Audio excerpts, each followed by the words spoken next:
Compte tenu de la nature du matériel trouvé, en particulier, même s'il s'agit d'explosifs relativement sommaires ou primaires,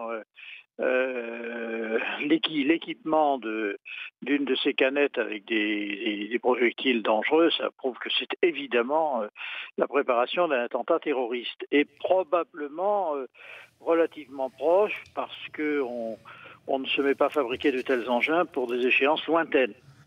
Puisque, Alors, ça puisque vous parlez de prouve. l'explosif, là, il y a des informations qui sembleraient dire qu'il s'agirait du même explosif que pour les attentats de Madrid. C'est des informations que vous avez?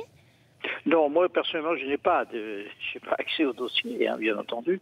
Mais vous savez, les explosifs, c'est assez facile à fabriquer. Hein.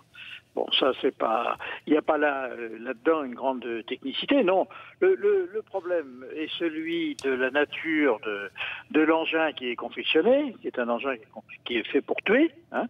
Indiscutablement, ça c'est.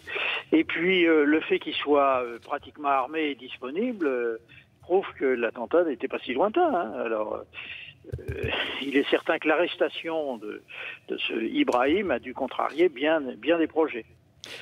Alors cet Ibrahim, c'est un homme originaire du Canet, dans les Alpes-Maritimes. Il avait échappé à la vague d'interpellation à l'automne 2012 dans le vaste coup de filet qui avait conduit au démantèlement de la cellule Can Torcy. Quels étaient ses collègues, entre guillemets, qui avaient été arrêtés? Quel profil?